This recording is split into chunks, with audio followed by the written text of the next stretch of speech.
Mari sama-sama sebelum kita membaca merenungkan firman Tuhan, kita berdoa. Kami bersyukur kepadamu ya Tuhan di hari perhentian yang kau berikan kepada kami. Kami boleh datang memuji memuliakan namamu dan juga tiba waktunya bagi kami untuk membuka firman-Mu ya Tuhan.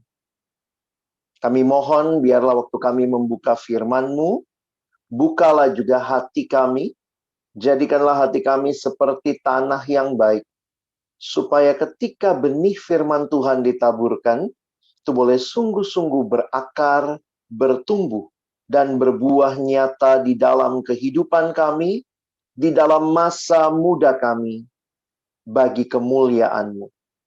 Waktu selanjutnya kami persembahkan dalam tangan pengasihan Tuhan. Tolong kami bukan cuma jadi pendengar-pendengar firman yang setia, tapi mampukan dengan kuasa pertolongan dari Roh-Mu yang kudus. Kami dimampukan menjadi pelaku-pelaku firman-Mu di dalam hidup kami, dalam masa muda kami. Bersabdalah ya Tuhan, kami sedia mendengarnya. Dalam nama Tuhan Yesus, Sang Firman yang hidup, kami menyerahkan waktu pembacaan perenungan akan firman-Mu. Amin. Shalom, selamat pagi adik-adik dan juga kakak-kakak yang hadir di dalam Zoom meeting pagi hari ini. Bersyukur sekali untuk kesempatan kita ini namanya berzumpa ya, karena melalui Zoom ya. Dan kita bersyukur karena kasih Tuhanlah yang terus boleh menaungi kita di dalam kita juga melewati masa pandemi yang tidak mudah ini. Tema yang diberikan kepada kita untuk kita pikirkan bersama pagi ini adalah siapakah aku di masa pandemi. Terima kasih teman-teman yang tadi boleh share videonya. Itu menjadi satu pertanyaan juga tentunya buat kita semua. Lalu teman-teman yang lain seperti apa? Siapa kamu di masa pandemi? Pandemi yang kita alami memang sudah menjadi satu realita yang hampir 1 tahun ini kita rasakan. Ini bukan cuma teori terjadinya di Wuhan, China, tapi bahkan begitu dekat, bahkan mungkin dari kita ada juga yang keluarganya mengalami dampak dari pandemi ini. Sesuatu yang awalnya hanya masalah kesehatan, tapi bahkan telah menjadi masalah sosial, masalah ekonomi, masalah spiritual, kita harus ibadah seperti ini, masalah pendidikan, kalian harus belajar dari rumah. Jadi ini semua menjadi sebuah dampak yang luas. Nah, dalam situasi seperti ini, mengalami krisis yang tidak mudah, apa yang kira-kira kita bisa pelajari ya? Nah, hari ini Alex ingin kita melihat kembali kepada firman Tuhan, bahwa memang dalam situasi-situasi yang kita alami, Tuhan tidak pernah berjanji kita akan mengalami hidup tanpa pergumulan. Tidak ada, kalau kita gali dalam firman Tuhan, tidak ada kalimat ayat yang menjanjikan kalau kamu anak Tuhan maka tidak ada pergumulan hidup. Semua kita mengalami pergumulan hidup karena kita hidup di dalam dunia yang juga sudah jatuh ke dalam dosa. Lalu apa sebenarnya janji Tuhan? Tuhan menjanjikan penyertaannya bagi kita melewati berbagai pergumulan hidup. Dan ada banyak kisah di Alkitab yang menunjukkan kepada kita akan hal ini. Tapi pagi hari ini Alex ingin mengajak kita melihat satu kisah di dalam Markus pasal yang keempat, ayat 35 sampai ayat yang ke-41. Nah, ini ayat yang sudah cukup terkenal, seringkali dibaca, bahkan kita juga seringkali menyanyikan. Ada lagu yang dibuat tentunya dari konteks yang terjadi. Bila topan keras melanda hidupmu, bila putus asa dan letih lesu, berkat Tuhan satu-satu hitunglah, kau niscaya kagum oleh kasih-Nya. Berkat Tuhan mari hitunglah, kau kan kagum oleh kasih-Nya. Berkat Tuhan mari hitunglah, Kau niscaya kagum oleh kasih-Nya. Nah, saya ajak kita sama-sama akan membaca. Alex akan coba memberikan langsung penjelasan dari ayat-ayatnya. Karena itu saya sudah tuliskan semua ayatnya ada di screen. Kita akan mulai dari Markus pasal yang keempat, ayat yang ke-35. Pada hari itu, waktu hari sudah petang, Yesus berkata kepada mereka, marilah kita bertolak ke seberang. Mereka meninggalkan orang banyak itu lalu bertolak dan membawa Yesus beserta dengan mereka dalam perahu, di mana Yesus telah duduk dan perahu-perahu lain juga menyertai dia. Teman-teman, mungkin kita jadi bertanya, perahunya kayak apa ya? Nah, pada waktu kita menggali akan gambaran arkeologis dari situasi pada masa itu, ada satu temuan, ada ini kira-kira bentuk dari kapal atau perahu nelayan Galilea pada waktu itu. Nah, ini ditemukan dalam satu penggalian arkeologis. Jadi kira-kira perahunya seperti ini, teman-teman. Ini bukan perahu motor, belum ada motor. Ini perahu dengan layar. Nah, cukup besar. Kalau teman-teman perhatikan itu ya. Secara feet di situ ditulis ada hitungannya dalam meter, 8,1 kali 2,3 meter kali 1,4 meter. Itu panjang, lebar, dan juga tinggi dari perahu itu. Dan itu bisa muat kira-kira 15 orang di dalam satu perahu. Jadi jangan berpikir ini perahunya kecil banget dan seterusnya ya. Nah, lalu kemudian perhatikan apa yang dikatakan dalam ayat 37. Lalu mengamuklah taufan yang sangat dahsyat, dan ombak menyembur masuk ke dalam perahu, sehingga perahu itu mulai penuh dengan air. Teman-teman, kalau kita belajar tentang geografisnya daerah Galilea, khususnya Danau Galilea, danau ini juga karena perbedaan letak ketinggian. Jadi, ada penggalian arkeologis yang melihat dalam arti geografis ya, bahwa letak Danau Galilea itu ternyata dianggap lebih rendah daripada permukaan laut, sehingga tekanan udara seringkali menyebabkan perbedaan tekanan udara yang ada menyebabkan terjadinya taufan, badai. Jadi jangan berpikir ini badai pertama yang dialami oleh orang-orang di danau itu. Tidak. Ini memang biasa terjadi. Dan jangan lupa, murid-murid Yesus itu adalah nelayan dari Danau Galilea. Tetapi perhatikan catatan Alkitab, khusus untuk kali ini, dikatakan lalu mengamuklah taufan yang sangat dahsyat. Nah, ini taufannya sedikit berbeda ya.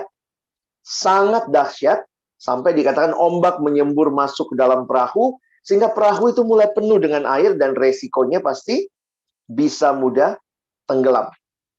Lalu kemudian dituliskan, pada waktu itu Yesus sedang tidur di buritan di sebuah tilam. Maka murid-muridnya membangunkan dia dan berkata kepadanya, "Guru, engkau tidak peduli kalau kita binasa?" Nah, buritan itu di mana? Ya, dalam terjemahan yang lain dikatakan buritan itu di bagian belakang perahu ya.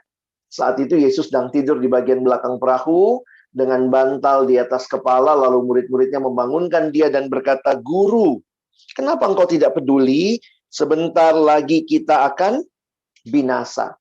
Teman-teman ingat lagi ya, murid Yesus itu nelayan di Danau Galilea. Mereka pasti bukan nelayan 1-2 hari. Sudah bertahun-tahun profesinya nelayan. Kalau memang Danau Galilea sering taufan, pasti murid-muridnya baru bukan kali pertama ngalami taufan kan. Tapi taufan kali ini, bayangkan, kalau taufannya aja untuk nelayan yang biasa di Danau Galilea, bikin nelayannya takut. Orang yang udah biasa menghadapi taufan badai dalam pekerjaan mereka, berarti memang taufan kali ini beda sekali. Bayangkan, nelayan aja ketakutan. Nah, ini membuat kita menyadari betapa pentingnya kehidupan kita yang ada di dalam Tuhan mengalami berbagai pergumulan, termasuk badai yang tidak biasa. Pandemi ini kan nggak biasa ya. Kalau bicara sakit penyakit, demam berdarah, kita udah sering dengar. Kita dengar istilah penyakit TBC lah, ada penyakit flu. Tapi begitu bicara pandemi COVID-19, dokter aja takut gitu ya. Ketika kita lihat banyak juga tenaga medis, dokter, perawat yang harus meregang nyawa. Bayangkan, ini nggak kebal begitu ya. Nah, saya sedang membayangkan nih, situasinya mirip seperti itu ya. Bahkan nelayan yang paling jago kira-kira untuk menghadapi taufan badai ketakutan. Wow, ini pasti badai yang tidak biasa. Tapi apa yang kelihatannya mereka lupakan? Mereka lupa Yesus lagi bersama mereka. Atau mungkin bukan masalah Yesus bersama mereka. Mereka lupa siapa Yesus yang bersama mereka. Nah, apa respon Yesus? Maka ia pun bangun, menghardik angin itu dan berkata kepada danau itu, "Diam, tenanglah." Lalu angin itu reda dan danau itu menjadi teduh sekali. Lalu ia berkata kepada mereka, "Mengapa kamu begitu takut? Mengapa kamu tidak percaya?" Dan apa yang menjadi respon murid-muridnya? Perhatikan ayat 41. Mereka menjadi sangat takut. Takut yang ada di dalam bagian ini mungkin lebih tepat diterjemahkan takjub. Ya, karena mereka sangat bahasa Inggrisnya artinya awesome atau sangat terpesona dalam ketakjuban, dan kemudian berkata seorang kepada yang lain, "Siapa gerangan orang ini sehingga angin dan danau pun taat kepadanya?"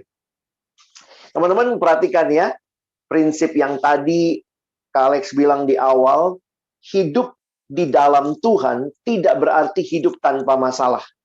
Ingat loh, di tengah-tengah badai itu ada Yesus di dalam perahu. Jadi nggak ada yang begini ya, kalau ada Yesus di dalam perahu, maka yang lain badai, kita nggak badai. Nggak ya. Ini membuat kita menyadari berbagai pergumulan hidup. Pandemi ini kan semua kena, yang Kristen juga kena. Jangan bilang, kami di kompleks yang nggak Kristen kena semua. Wah, kita yang Kristen dilindungi Tuhan. Betul, Tuhan melindungi. Tetapi seringkali cara Tuhan melindungi bukan dengan meluputkan kita. Karena semuanya kena. Sama seperti badai ini melanda semua orang yang pastinya sedang berlayar waktu itu. Tapi yang menarik, ada Yesus di dalam perahu mereka. Nah, apa yang perlu kita perhatikan? Kita coba refleksikan sebentar ya. Apa respon murid-murid ketika mereka mengalami badai ini? Ini juga yang mungkin kalau kita coba refleksikan dalam hidup kita, apa sih yang seringkali kita rasa ketika mengalami krisis dalam kehidupan? Teman-teman coba pikir-pikir. Kalau kita ngalamin pergumulan hidup, krisis, seringkali kita akan bertanya apa? Tuhan, kok gini? Tuhan, kenapa saya mengalami ini? Nah, teman-teman perhatikan, ini juga respon dari murid Yesus di atas perahu. Coba lihat ya. "Guru, engkau tidak peduli kalau kita binasa?" Sebenarnya kalimat ini adalah kalimat yang mau menyatakan apa?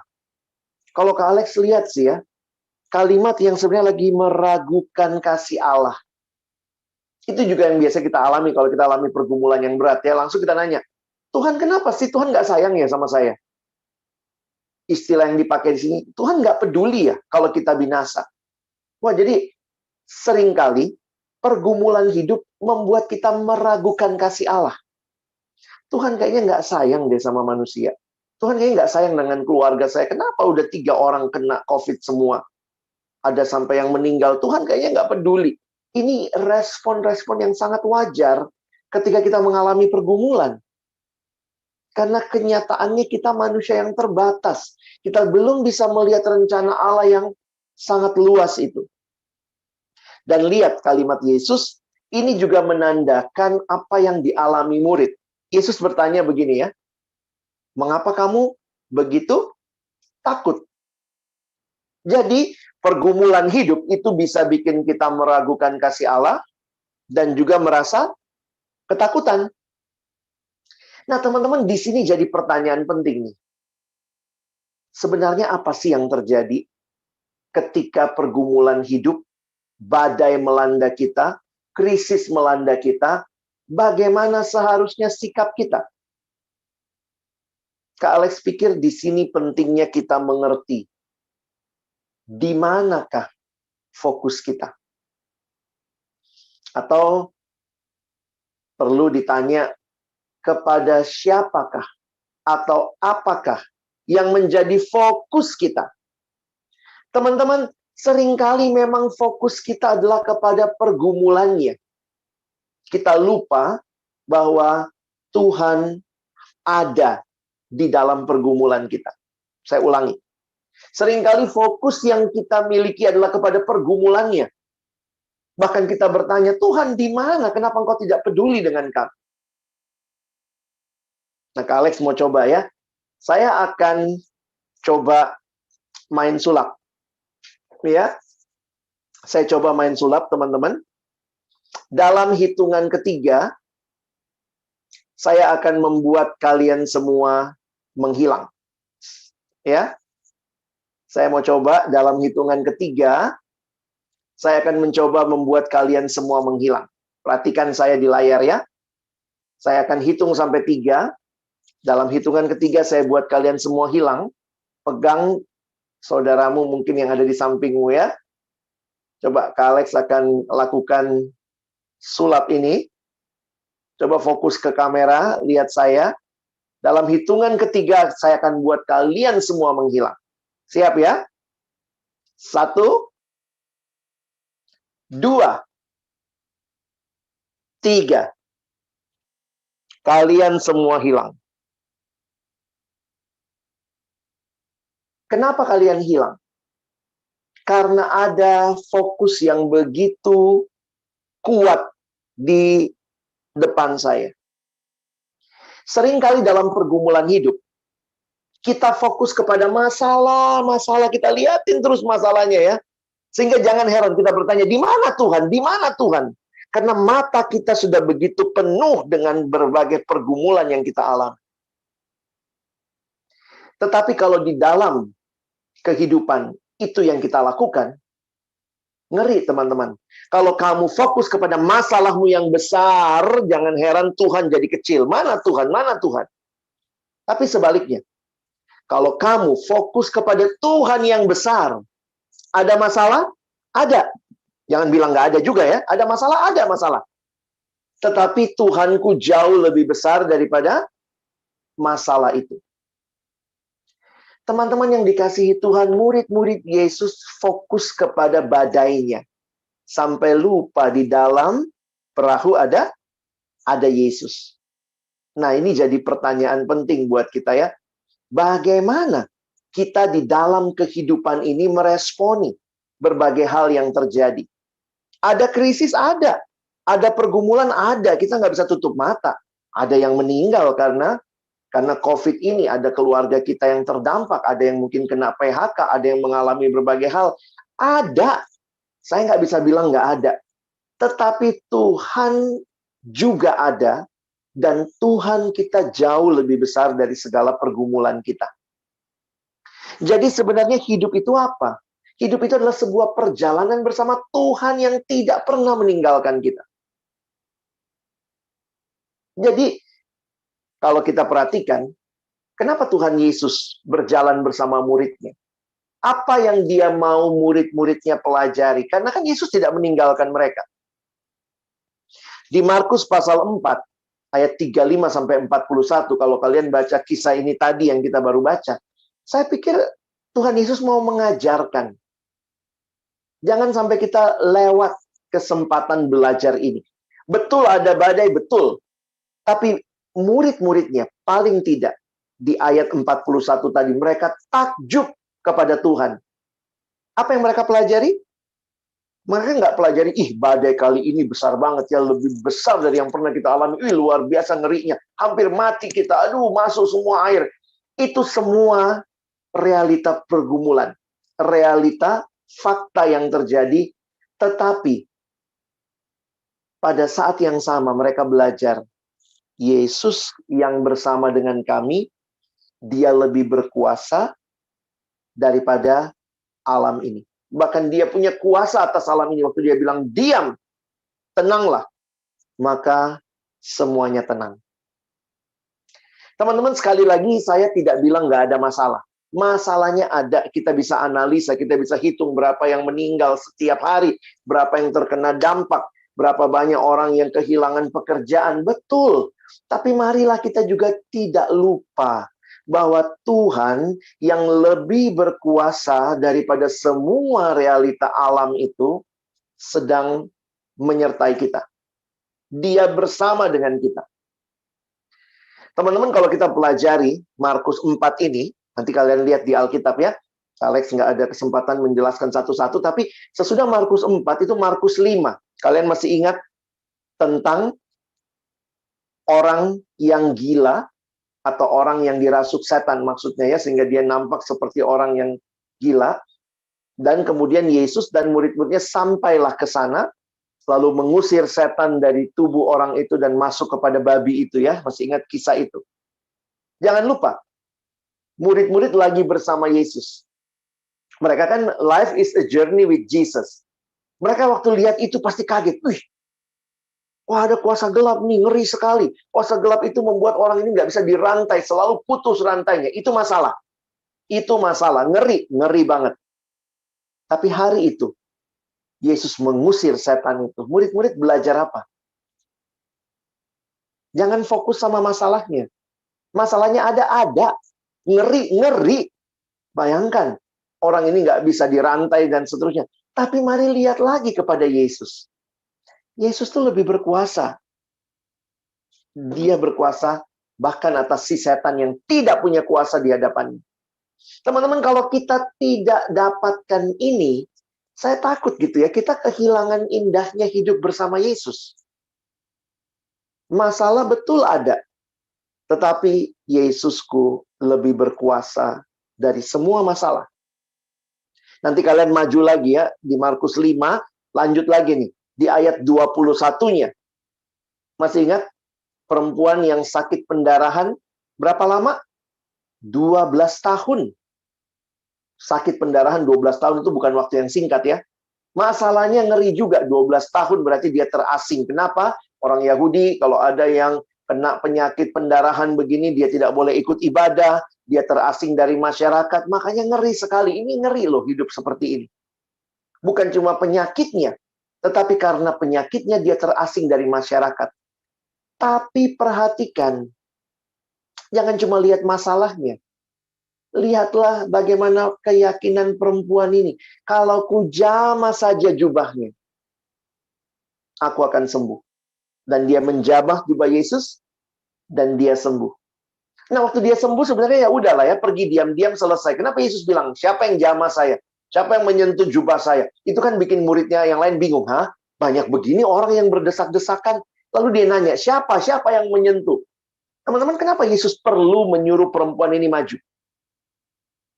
Karena kesembuhan perempuan ini harus juga diikuti oleh dia kembali dibawa ke masyarakat yang tadinya menolak dia. Tanpa dia harus mengaku, dia udah sembuh. Harusnya pergi aja. Tapi perempuan itu akhirnya maju dan disitulah saya lihat Yesus memberikan pemulihan. Perempuan ini sembuh, berarti dia tidak lagi terasing dari masyarakat. Kalau dia langsung pergi, masyarakat nggak tahu dia sembuh atau tidak. Tapi disinilah kita lihat Yesus memulihkan, dan Yesus lebih berkuasa dibanding penyakit. Dan nanti sesudah ini, kisahnya, kalau kita lihat Markus 5, ayat 21, 24, sampai 35, 43. Kalian lihat Yesus menyembuhkan anak dari kepala pengawal itu ya. Dan disinilah kita melihat apa yang menarik kalau kalian perhatikan. Yesus juga bahkan dikatakan ya, Yesus lebih berkuasa Dia membangkitkan anak Yairus. Dan kalau kalian perhatikan, Yesus bahkan lebih berkuasa di atas kematian. Jadi, situasi pergumulan ada. Ada anak ini kan sakit, akhirnya meninggal bahkan. Tapi Yesus, dia lebih berkuasa dibanding kematian. Teman-teman, saya nggak tahu waktu kamu lihat ada yang meninggal, kemudian lihat begitu banyak realita mengerikan dari krisis ini, kamu hanya lihat krisisnya atau kamu juga bisa melihat bahwa terima kasih Tuhan, Engkau hadir, Engkau tidak meninggalkan, bahkan Engkau menjanjikan kebangkitan bagi setiap orang yang percaya kepadamu. Jadi, teman-teman perhatikan ya, apa yang dapat dipelajari dari krisis yang kita alami? Kita bisa belajar tentang diri kita sebenarnya ya. Siapakah aku? Aku itu ternyata orangnya nggak percaya ya sama Tuhan ya. Aku lebih fokus sama penderitaan. Oh, aku ini ternyata orang yang lagi kecewa sama Tuhan. Aku lagi marah-marah sama Tuhan. Itu apakah engkau sadari? Jangan-jangan itu realita kita dalam masa pandemi ini. Kita lagi rasa Tuhan kayaknya nggak sayang sama kita. Apalagi kalau menimpa keluarga kita. Bahkan ada orang yang bilang gini, siapa krisis ini? Bodoh amat lah. Mau krisis, mau nggak apa-apa. Yang penting saya tetap hidup dan menikmati dosa. Apa yang kamu makin sadari tentang dirimu? Banyak waktu belum tentu hidup bagi Tuhan. Nah, ada juga yang banyak waktunya dia pakai terus hidup dalam dosa. Tapi mari belajar juga apa yang kita pelajari tentang Yesus melalui krisis ini. Karena Yesus nggak meninggalkan kita. Bagaimana perjalanan saudara bersama Yesus melewati krisis ini telah mengubahkan hidupmu. Jadi sebenarnya Tuhan mau kita lewati krisis ini dengan apa? Saya melihat ini ada di Markus 4 ayat 40. Perhatikan kalimat ini ya. Lalu Yesus kan nanya sama mereka, mengapa kamu tidak percaya? Berarti kira-kira melewati krisis itu Yesus mau mereka apa? Belajar untuk percaya. Ayo percaya, aku ada itu cukup. Aku ada dan aku tidak meninggalkan kamu. Apakah kita juga belajar percaya? Unik ya orang Kristen ini ya. Kita tuh orang Kristen disebut orang percaya. Tapi salah satu hal yang paling sulit kita lakukan adalah percaya. Benar ya? Katanya orang percaya, tapi juga termasuk sulit sekali. Saya bikin satu kutipan. Salah satu kesulitan besar bagi kita sebagai orang percaya adalah untuk sungguh-sungguh percaya. Percaya bahwa Allah tahu dan Allah sanggup memberikan yang terbaik yang kita butuhkan. Teman-teman, corona ini membuat kita sadar. Karena krisis seringkali menunjukkan siapa kita sesungguhnya. Tapi jadi pertanyaannya, apakah krisis ini membuat kita makin self-centered, makin lihat ke dalam diri, makin nikmati dosa, makin nikmati hal-hal yang nggak benar? Kadang-kadang begitu juga yang terjadi ya. Ada yang mungkin kecewa sama Tuhan, ada yang nggak kecewa tapi mulai cuek. Tuhan ada nggak ada kayak gininya hidup. Udahlah ini hidupku masa mudaku. Corona ini bikin kita mungkin sangat fokus sama diri kita. Tadi teman-teman sharingnya, saya seorang anak di rumah, saya seorang murid di sekolah. Tapi apakah juga dalam masa-masa ini, teman-teman makin kenal siapa Tuhan? Ya, memang nggak mudah. Orang tua juga ngerasain ya, yang harus work from home, nggak mudah. Yang work from office, harus datang ke kantor, mungkin bapak mama kita, itu juga nggak mudah, semua dengan protokol kesehatan, takut tertular. Ibadah kita juga harus online seperti ini semua. Belajar pun online, dan memang realitanya katanya belajar online. Kalian yang ngalamin ya. Alex kan cuma dengar aja, aduh Kak, lebih capek, banyak banget tugasnya. Guru ngejelasin juga seadanya aja. Tapi nggak tahu nih, corona membuat kalian tambah malas, tambah cuek sama belajar. Ngapain belajar, capek juga gitu ya, karena udah begini situasinya. Saya nggak tahu apa yang sedang terjadi. Kamu lagi fokus sama masalah, kamu terbuai masalah, atau kamu cari penyelesaian masalah lain. Ada anak-anak siswa di Jakarta waktu gurunya lagi menjelaskan, karena 2 handphonenya, anak sekarang kaya-kaya ya, ada 2 handphonenya, sambil guru menjelaskan, sambil dia main game sama temennya online juga. Kenapa? Cuek lah dengan hidup. Ada yang dalam masa corona ini, wah waktu banyak. Dipakai buat apa? Salah satunya, wah ngedrakor, drama Korea, nangis-nangis depan laptop, atau mungkin lihat view, atau nonton di Netflix gitu ya. Saya nggak tahu nih apa yang kalian alami. Apakah kamu makin kenal dirimu? Aku itu ternyata kalau bosan begini ya. Nggak bener juga caraku bosan ya. Aku berarti nggak cari Tuhan, aku cari kesenangan di luar Tuhan. Tidak salah nonton drama. Tidak salah dong nonton film, apalagi kalau sesuai umur. Tapi kalau kita kecanduan, nah itu udah mulai masalah. Belum lagi yang kecanduan juga ini ya. Banyak yang game online tadi, Kak Alex bilang. Apakah kamu orang yang termasuk ini? Siapa kamu di masa pandemi ini? Kamu berani hadapi masalah, belajar makin percaya Tuhan, atau kamu coba gunakan mengalihkan diri dari masalah, atau bahkan menyelesaikan masalah dengan tambah masalah baru? Kamu cari kepuasan, kesenangan yang tidak semestinya. Tentu sekali lagi, tidak salah dong main game. Tapi kalau semuanya waktu kita hanya habis main game, something wrong.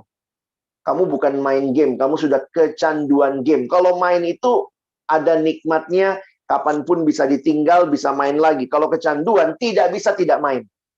Kayak orang yang ada kecemasan kalau nggak main. Nah, belum lagi yang tadi dikatakan ya, mungkin dalam masa-masa ini juga banyak dengan semua yang online ini terjebak pornografi. Begitu dekat kita. Masuk kamar, nonton, lihat, nikmati, masturbasi, hal-hal yang kita tahu Tuhan nggak suka. Tapi kita terjebak di dalam hal seperti itu. Nah, inilah yang menjadi refleksi kita. Siapa kamu? Pandemi ini makin menunjukkan kamu siapa? Ataukah pandemi ini juga makin membawa kamu melihat kepada siapa Tuhan? Dan disitulah imanmu makin dibangun. Alex tutup dengan sebuah contoh. Salah satu contoh yang menarik dari kehidupan Rasul Paulus. Teman-teman, kenapa saya mengangkat hidup Rasul Paulus? Ingat, Rasul Paulus juga mengalami krisis. Apa krisisnya? Paulus lagi ada di penjara. Jadi Paulus tulis surat Filipi dari penjara. Sekali lagi ini kan krisis dari penjara. Jangan bayangkan penjaranya kayak sekarang ya, zaman dulu. Tapi dari surat Filipi kita pelajari apa yang muncul jadi kerinduan mendalam Paulus waktu krisis. Krisis bisa aja Paulus malas-malasan, bisa aja ya sudahlah Tuhan sudah ninggalin saya, buktinya saya melayani Tuhan masuk penjara juga, ya sudahlah nikmati dosa aja. Kita mungkin gampang sekali berkata demikian karena krisis dan pergumulan. Tapi ketika Paulus nulis Filipi pasal 3 ayat 10 dan 11, saya kagum sekali waktu baca ayat ini. Sekali lagi, kalau baca ayat ini tanpa tahu latar belakangnya, kesannya kayak Paulus lah, memang dia rasul sih, yang Tuhan kehendakilah mengenal dia dan kuasa kebangkitannya. Oh, Paulus memang rasul. Tapi dia rasul yang sedang ada dalam krisis, penderitaan, dia ada dalam penjara, tapi kerinduannya tetap sama. Aku ingin mengenal Allah. Mengenal kuasa kebangkitannya dan persekutuan dalam penderitaannya, di mana aku menjadi serupa dengan dia dalam kematiannya, supaya aku akhirnya beroleh kebangkitan dari antara orang mati. Fokus Paulus bukan pada pergumulannya, bukan juga dengan dirinya dan dosa-dosanya. Dia bukan menikmati dalam masa itu, tetapi dia fokusnya adalah saya makin mau kenal Tuhan. Inilah kekristenan ya. Kekristenan itu bukan sekedar ajaran, tetapi kekristenan adalah relasimu dengan Tuhan. Siapa Tuhan buat hidupmu? Paulus menuliskan tujuan hidupnya mengenal Tuhan. Jadi krisis tidak membuat dia lupa. Tujuanku mengenal Tuhan. Mau krisis nggak krisis, saya mau kenal Tuhan. Dia arahkan seluruh hidupnya mengenal Tuhan. Pengenalan yang bagaimana? Teman-teman, saya pikir ini pengenalan yang lebih daripada sekedar informasi. Teman-teman bisa tahu siapa Yesus, dia lahir di mana, siapa mamanya, siapa papanya. Itu informasi. Tapi Paulus punya pengenalan yang relasional.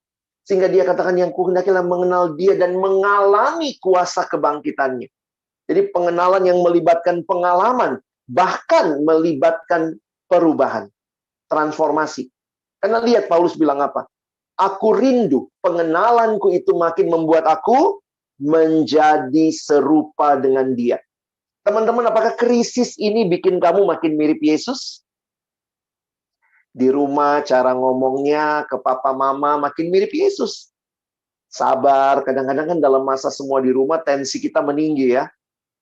Disuruh apa langsung, apa sih, lagi capek ini belajar gitu. Apakah kamu ngomongnya makin mirip Yesus? Apakah kamu sabarnya makin mirip Yesus?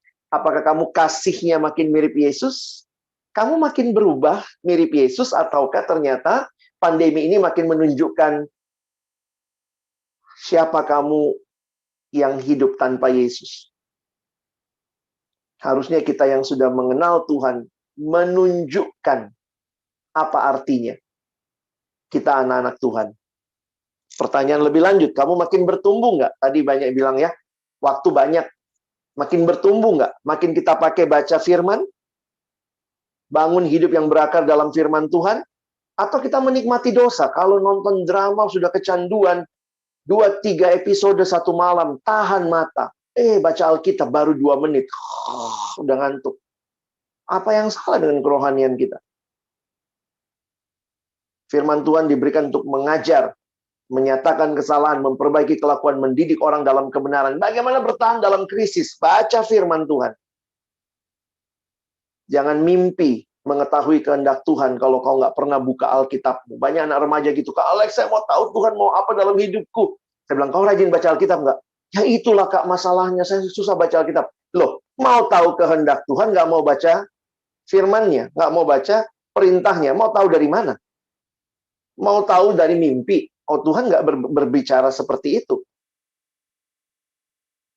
D.L. Moody mengatakan, the Bible will keep you from sin, or sin will keep you from the Bible. Makin kamu tidak rajin baca Alkitab, jangan heran hidupmu makin jauh dari Tuhan, makin gampang berdosa. Tapi kalau kamu dekat dengan Tuhan, baca firman-Nya, ingat Mazmur 119 ayat 9. Dengan apakah seorang muda mempertahankan kelakuannya bersih? Dengan menjaganya sesuai dengan firman. Firman itu menjaga kita, menyucikan kita.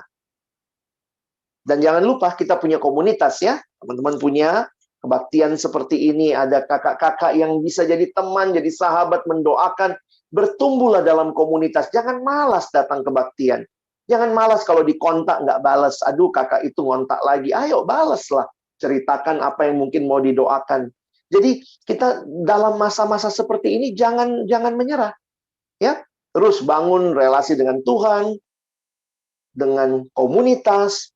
Kita rindu betul-betul berubah, benar-benar bertumbuh. Coba lihat 2 Petrus 3:18, bertumbuhlah dalam kasih karunia dan dalam pengenalan akan Tuhan dan Juru Selamat kita Yesus Kristus. Baginya lah kemuliaan sekarang dan sampai selama-lamanya.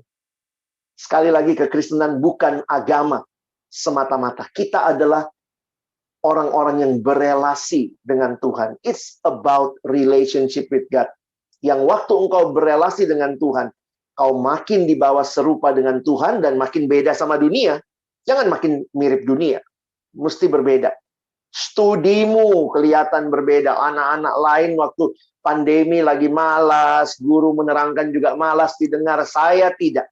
Kenapa? Saya punya Tuhan Yesus yang memberikan semangat saya belajar dengan baik. Tetap di masa yang sulit, berikan yang terbaik. Pergaulanmu, jaga baik-baik, termasuk masa pandemi. Bahkan kalau kamu melakukan semua ini, saya rindu kamu bahkan jadi berkat di dalam rumah tangga. Mungkin di dalam rumah dengan situasi begini banyak cekcok juga. Tapi kamu makin mirip Yesus, kamu makin sabar. Bapak mama berantem, kamu lebih rindu mendoakan lagi. Kamu lebih sabar kepada adik, kakak, abang, semuanya. Keluarga besar kita pun jadi berkat. Nah, kiranya hari ini kamu bisa menjawab pertanyaan ini. Siapakah aku di masa pandemi?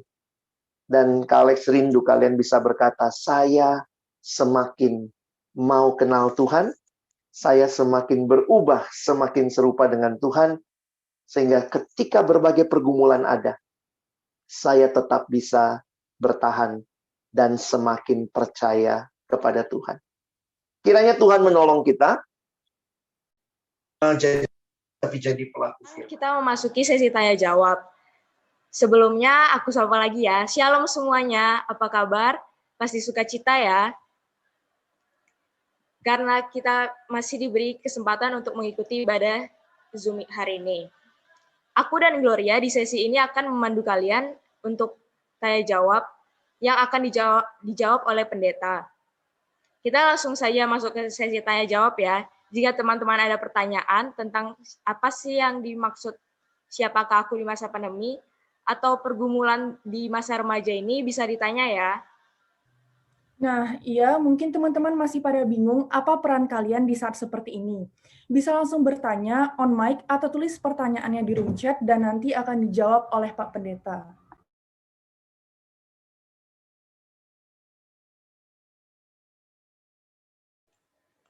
Nah, sambil mikir-mikir pertanyaannya, kita mau mengulas balik nih tentang khotbah tadi yang dibawakan oleh Pak Pendeta. Luar biasa sekali ya firman-nya ya, Gloria.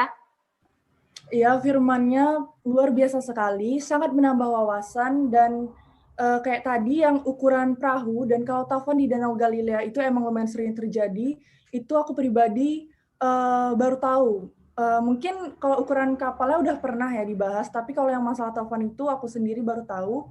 Dan ternyata yang lebih luar biasanya lagi, kita di khotbah ini juga diingatkan kalau kadang kita itu terlalu fokus dengan masalah kita, sampai-sampai kita nggak sadar kalau Tuhan itu selalu ada di setiap masalah kita dan pergumulan kita. Kalau menurut Diva sendiri gimana nih? Iya nih Glo, yang apa badai tadi kan, itu kita tuh harus kayak percaya kepada Tuhan karena Tuhan tuh di atas segala alam gitu. Dia yang berkuasakan semuanya, dia yang mengatur semuanya.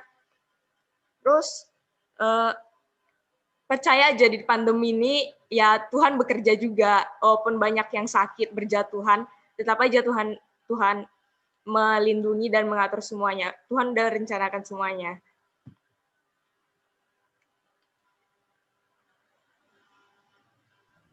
Mungkin kita bisa tanya teman-teman kita yang lain juga ya, pendapat mereka tentang khotbah tadi. Siapa nih yang mau kita tanya, Dev? Gimana kalau pendapat dari Joanna? Joananya ada. Oh ya, bagi teman-teman atau semuanya yang ingin bertanya, bisa langsung on mic atau tulis pertanyaannya di room chat ya. Oke, Joananya ada nggak nih?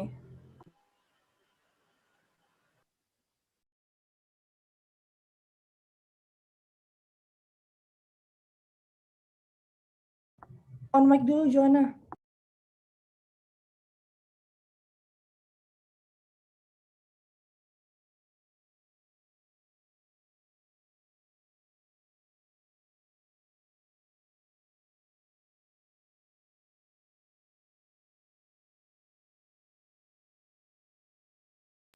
Mungkin masalah jaringan kali ya. Siapa lagi nih, Div, yang bisa kita tanya? Amel gimana, Amel?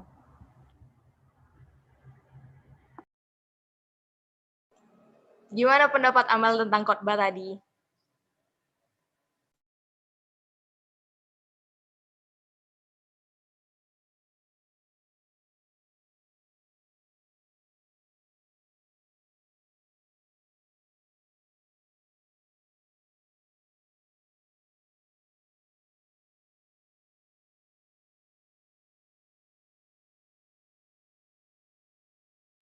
Oke, mungkin masih pada malu-malu ya. Kita tanya sama kakaknya dulu deh, Rosa, seniornya. Gimana Rosa? Pendapatnya tentang khotbah yang tadi udah disampaikan oleh Pak Pendeta. Khotbah yang disampaikan oleh Pak Pendeta tadi sampai ngena hati gitu ya. Kayak misalnya ya memang sih kita tuh kalau dalam masalah kadang ya nggak ingat dengan Sang Pencipta, tidak ingat dengan Tuhan apa yang Dia lakukan kepada kita. Walaupun kita tidak tahu, tapi tanpa sengaja bahwa ternyata Tuhan itu emang udah menolong kita dan udah membantu kita dalam setiap masalah. Makanya dari itu kita harus selalu mengucap syukur. Terus kita tuh sering membaca Alkitab, lebih dekatkan diri kepada Tuhan supaya kita tuh lebih tahu kasih Allah yang sebenarnya yang Tuhan berikan kepada kita. Segitu saja.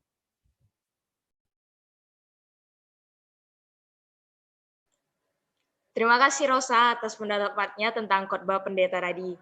Kalau dari Kevin gimana nih? Mukanya senyum-senyum kulihat. Sama-sama kayak Rosa. Kasih tambahannya lah, Vin. Masa sama aja? Pasti kan setiap orang punya pandangan yang berbeda-beda. Ya itu. Ya sama yang kayak dibilang Rosa tadi, kalau kita punya masalah itu pasti baru ingat Tuhan, tapi waktu udah senang-senang kita nggak ingat Tuhan, lupa ngucap syukur. Jadi kita ingatnya itu waktu kita susah aja baru ke Tuhan. Kalau nggak lagi susah nggak ke Tuhan. Oh, makasih ya pendapatnya, Pen. Jadi belum ada yang bertanya nih ke Pak Pendeta. Kakak moderator, boleh dong saya bertanya? Tanya-tanya. Ya. Nah, jadi saya ingin bertanya kepada Pak Pendeta ini, bagaimana agar kita percaya bahwa Tuhan itu bekerja ketika kita melewati masalah dalam pandemi ini? Apalagi sebagai pelajar kan banyak masalah dalam pandemi seperti jaringan pada daring, malas belajar, rasanya ingin main game terus atau ingin di kamar terus tidur bangun makan. Nah, itu bagaimana Pak Pen? Baik, terima kasih pertanyaannya. Nah, ini memang apa yang kita alami ya, yang tadi ditanyakan oleh Gunawan, Markus, inilah realita yang kita alami. Nah, mungkin buat saya adalah begini. Ada hal-hal yang kita harus lihat melampaui situasi, ya. Karena hidup beriman kita itu ditolong oleh firman Tuhan. Kita boleh lihat juga kebenaran Alkitab. Jadi, saya bilangnya gini ya, kalaupun saya lagi alami kebosanan, saya alami kayaknya malas, tapi saya tetap meyakini Tuhan itu sanggup memberikan kekuatan. Tuhan itu sanggup memberikan kelegaan. Tuhan sanggup memberikan saya kekuatan melewati pergumulan itu. Karena itu, keyakinan itu, walaupun saya belum alami ya, saya yakin nih. Tapi gini, saya lagi malas, saya lagi capek, saya lagi bosan. Tapi saya yakin bahwa firman-Nya mengatakan bahwa kekuatan ada di dalam Tuhan, semangat datangnya dari Tuhan, sukacita di hati dari Tuhan. Maka saya pegang janji Tuhan itu, dan janji Tuhan yang saya pegang itu menolong saya memilih hal-hal yang saya lakukan. Jadi, bagi saya, pertama, apa yang kau yakini dari Tuhan? Kalau kau sudah yakin dari Tuhan, walaupun kau belum mengalami, keyakinan itu kau pegang dan pilihlah. Jangan pilih main game terus. Jangan pilih guru lagi menerangkan kita nggak mau dengar. Jangan pilih itu. Belajarlah memilih yang kita yakini dari kebenaran firman, walaupun kita belum mengalami. Dan saya yakin, ketika engkau belajar terus memilih apa yang sesuai dengan kehendak Tuhan, Tuhan akan memberikan semangat itu, kekuatan itu, mengatasi rasa bosan itu di dalam waktunya Tuhan. Nah, mungkin ini ya namanya hidup beriman itu kadang nggak gampang dijelaskan. Teman-teman kan suka berpikir begini, saya udah baca Alkitab kok belum semangat juga, ya udahlah main game lagi lah. Saya udah baca Alkitab kok belum semangat juga, ya udahlah nonton drakor aja lah terus, bodo amat lah. Jadi kadang-kadang kita karena belum mengalami, kita langsung tidak memilih apa yang benar. Kita terus memilih yang itu lagi, itu lagi, itu lagi. Nanti tambah lama kamu tambah merasa kayaknya memang game inilah yang memberikan kepuasan. Ada di kamar terus itulah yang memberikan aku kebahagiaan. Jadi kita sendiri tidak meyakini firman dan tidak memilih yang sesuai dengan firman. Nah, saya kasih contoh lah begini ya. Saya punya kebiasaan saat teduh tiap pagi. Jangan berpikir Pak Pendeta juga tidak ngalamin, saya ngalamin juga kebosanan di rumah terus, pelayanan online, lihat layar, nengok layar, kalau semua matiin cam, saya nggak tahu dia dengar apa tidak, mungkin lagi sambil masak, begitu ya. Jadi saya sempat waktu itu ngalami, Tuhan kok capek ya, bosen saya. Tapi kemudian, kebiasaan saya setiap pagi itu baca Alkitab, saat teduh. Nah, kadang-kadang kan kalau bosen begitu pengennya, udahlah tinggalin juga lah saat teduhnya, ngapain sih? Toh kita juga lagi bosan. Tapi kemudian saya belajar untuk tetap memilih baca firman setiap hari. Itu komitmen yang saya buat. Saya punya keyakinan Tuhan bicara lewat firman, maka saya baca. Nah, waktu saya baca awal Februari ini, wah, saya dapat Yohanes 15, tinggallah di dalam aku. Itu benar-benar loh, Tuhan kasih saya kekuatan lagi, kesegaran lagi lewat apa yang saya baca itu. Walaupun saya mesti mengaku ya, berminggu-minggu saya nggak ngalamin itu. Saya lagi bergumul, Tuhan kok lagi bosan aku ya. Tuhan kok aku lagi capek. Tapi ketika saya tetap melakukan pilihan, saya tetap memilih baca firman, Tuhan kasih kekuatan di situ. Nah, karena saya ada satu anak remaja pernah bilang gini, Kak, aku lagi bosan, baca Alkitab nggak dapat apa-apa, baca Alkitab nggak dapat apa-apa. Jadi saya bilang, apa yang kau lakukan? Ya saya nggak baca. Nah, saya bilang sama dia, Dek, kau nggak baca aja, kau baca aja nggak dapat apa-apa. Apalagi kau nggak baca sama sekali. Mau dapat apa? Dia bilang, oh gitu ya Bang. Saya bilang, iya. Kau baca aja bilangnya nggak dapat apa-apa. Apalagi kau tinggalin nggak mau baca. Jadi apa nasihat Abang?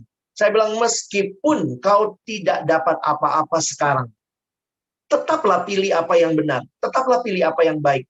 Karena saya yakin Tuhan sanggup berbicara di dalam waktunya. Nah, ini yang kita nggak tahu kapan waktunya Tuhan ya, akan kembali memberikan pilihan-pilihan. Jadi, secara praktis, jangan main game terus. Bosan main game, bosan main game. Coba pilih hal-hal yang berguna. Bosan, cari bapak mama, apa yang bisa dibantu. Bosan, coba baca Alkitab. Jadi pilihan-pilihan kita, walaupun kayaknya belum ada perubahan, tetap belajar pilih yang baik. Jangan kau memilih yang membuat kamu makin kecanduan. Mungkin itu pengalaman saya ya. Luar biasa. Gimana nih? Udah terjawab belum pertanyaannya, Gun? Sudah terjawab sangat puas dan terima kasih kepada Pak Pendeta atas jawabannya. Sama-sama, Gunawan. Mungkin buat lebih praktisnya, kalau teman-teman yang masih belum mengerti, bosan itu wajar, tapi yang penting itu kita terus komitmen untuk ngelakuin hal-hal yang bagi kita itu berguna, dan kita terus percaya kalau misalnya kita ngelakuin hal-hal yang berguna itu, kita pasti akan selalu diberi kekuatan oleh Tuhan. Terus ada juga nih pertanyaan dari Yesaya di room chat. Pendeta, bagaimana caranya kalau kita menghadapi pandemi dari rumah? Soalnya bosan di rumah. Pertanyaan masih agak abu-abu ya. Mungkin Yesaya bisa on cam dulu sama jelasin maksudnya apa nih. Bagaimana caranya lebih produktif atau gimana? Kepada Yesaya, bisa on mic dan on cam ya.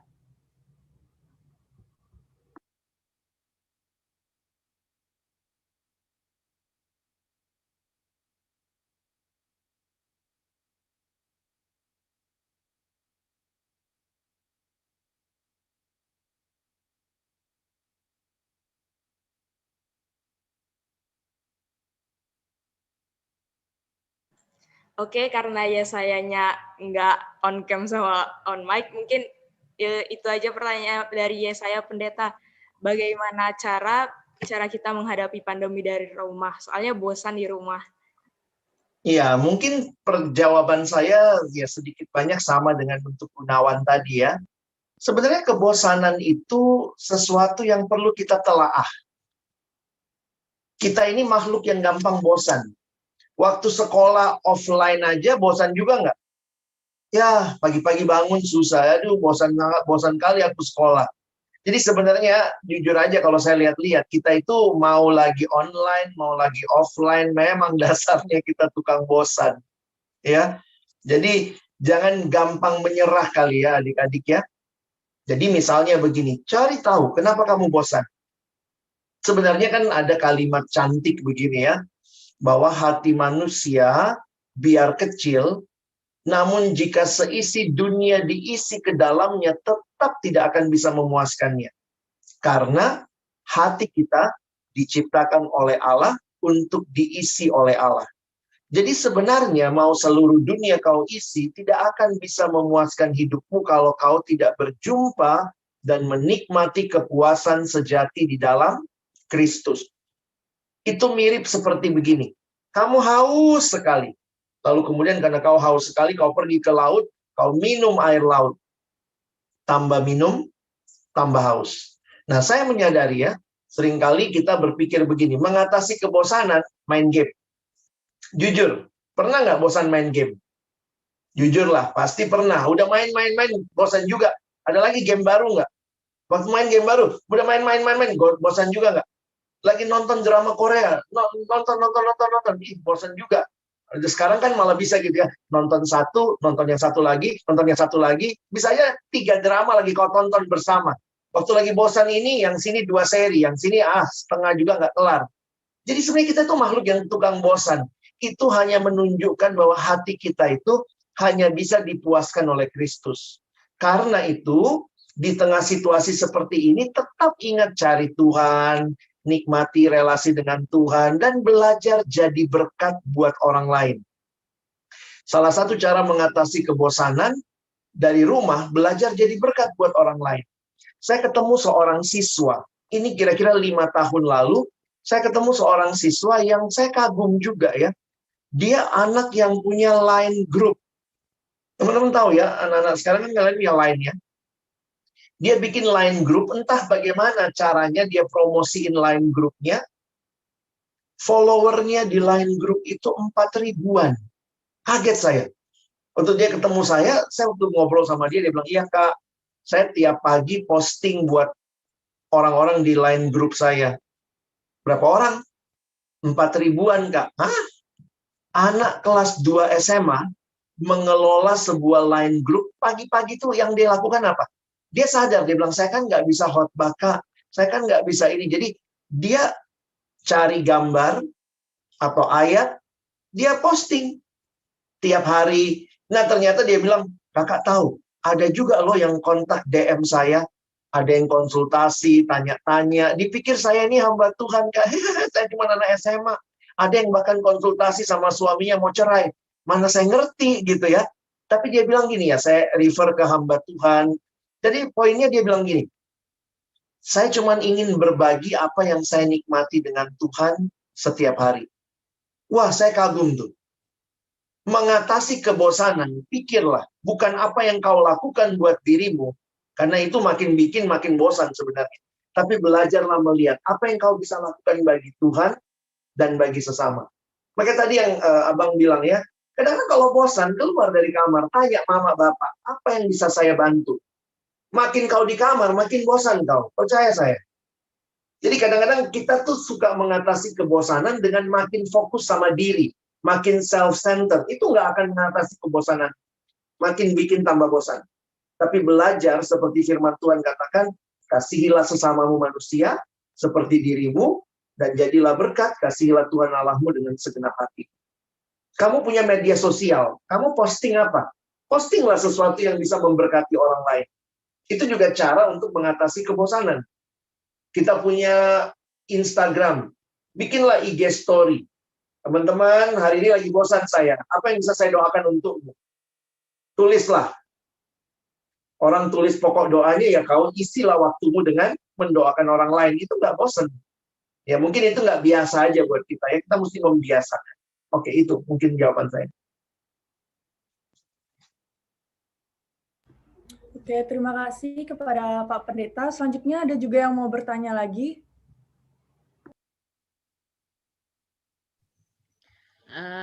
Dari Kak Evelyn kali ya.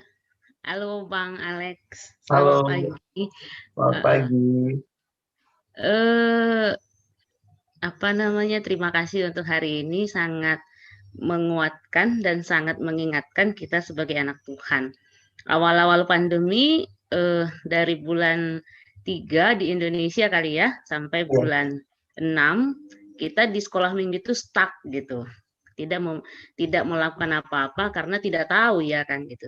Sampai pada masa itu kita mengalami kebosanan, dalam arti biasanya kita punya rutinitas sekolah minggu pagi, ada sermon, ada pertemuan guru, ada ya pasti ada pelayanan yang kita kerjakan. Itu kita sebagai kakak gitu kan.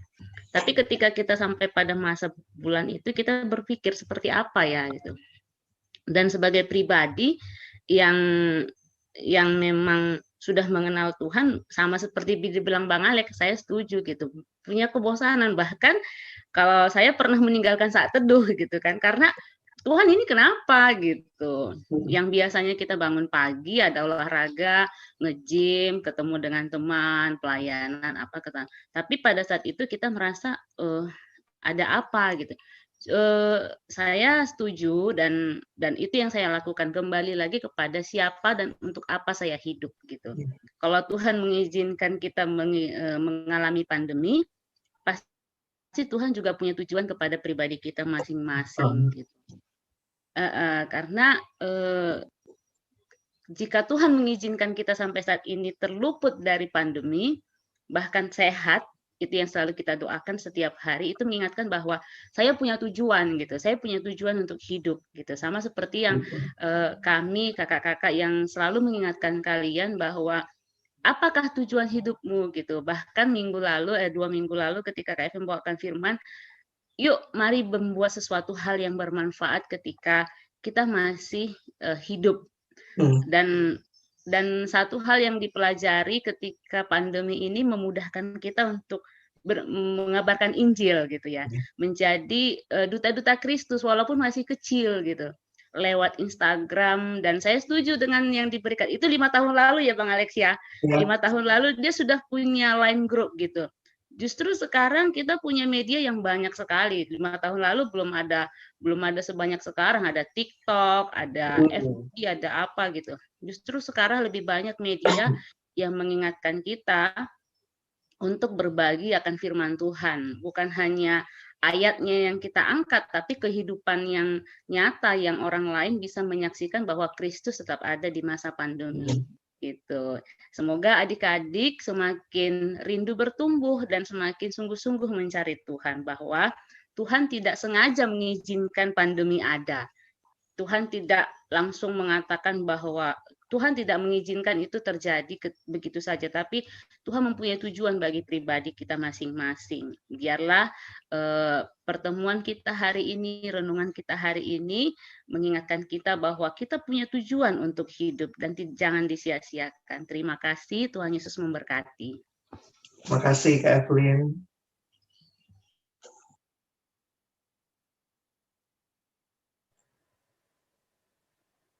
Nah, masih ada yang mau bertanya? Nggak ada ya? Aku sama Gloria sempat bikin question box nih di Instagram. Dan pertanyaannya, bagaimana cara kalian menggambarkan diri kalian pada saat masa pandemi ini? Terus ada yang jawab, otak mengecil. Terus membosankan, malas gerak, jadi kurang produktif. Terus ada juga nih yang sisi positifnya, aku jadi pribadi yang lebih baik, katanya sabar dan lihat dunia udah dari banyak sudut pandang. Terkadang produktif, terkadang malas katanya. Terus lebih berkonsisten dengan apa yang mau dilakukan. Jadi kayak merenungkan diri gitu pas masa pandemi ini.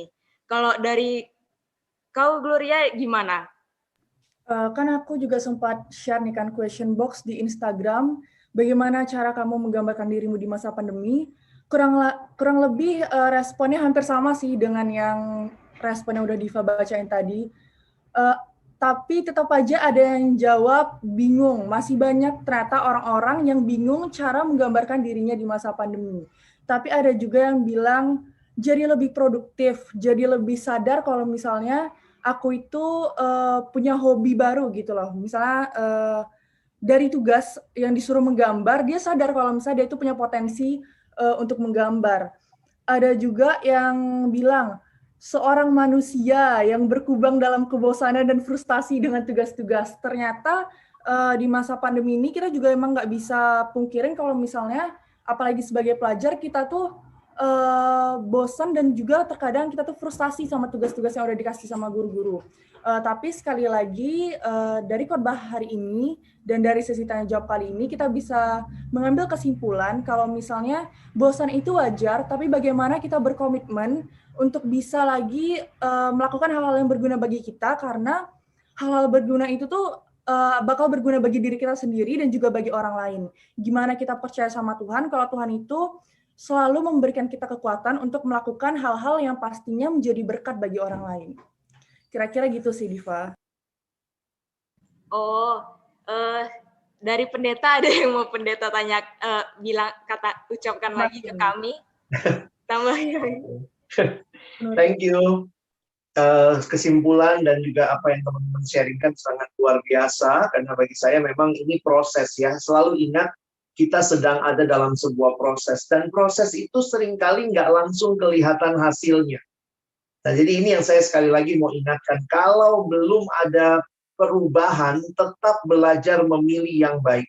Karena nanti dalam waktunya Tuhan akan buat itu indah. Sama lah ya, kalau kita misalnya sedang berproses dalam pertumbuhan rohani kita, sama seperti tanaman. Nggak ada kan hari ini nanam padi, besok makan nasi kuning. Wah, itu mah jauh banget ya. Harus tunggu sekian bulan, dipanen, dibentuk. Jadi pilihan-pilihan teman-teman saat krisis itu akan menentukan kamu akan jadi apa setelah melewati krisis itu. Bahkan waktu menjalani krisis itu. Dan Tuhan sedang memproses kita, meskipun kita belum lihat akan seperti apa. Tetap ingat, Dia hadir dan menyertai kita. Mungkin itu yang saya bisa tambahkan. Terima kasih. Terima kasih Pak Pendeta. Terima kasih Pak Pendeta. Udah kurang lebih 30 menit kita sesi tanya jawab ini. Kesimpulannya udah diambil ke diri masing-masing ya. Terus Pendeta boleh doa penutup. Baik. Mari kita bersama-sama tunduk kepala, kita berdoa menutup sesi firman dan tanya jawab ini. Terima kasih Tuhan karena Engkau tidak meninggalkan kami. Sekalipun kami sadar betul, kami suka merasa Tuhan tidak hadir dalam hidup kami. Tuhan meninggalkan kami, Tuhan tidak peduli dengan kami. Dan kami memilih hal-hal yang lain di luar Tuhan. Kami memilih mengikuti keinginan hati kami dan makin fokus kepada diri kami.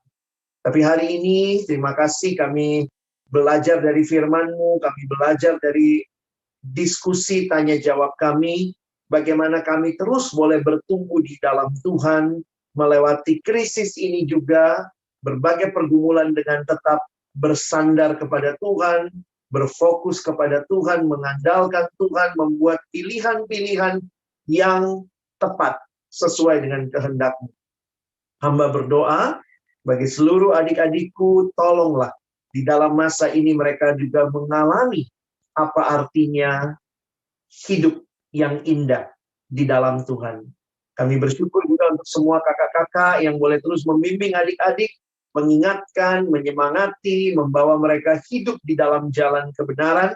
Biarlah Tuhan yang terus menolong kami semua bertumbuh di dalam Engkau. Terima kasih untuk firman-Mu. Tolong kami sekali lagi. Bukan cuma jadi pendengar, tapi jadi pelaku-pelaku firman. Dalam nama Yesus kami berdoa, kami bersyukur. Amin.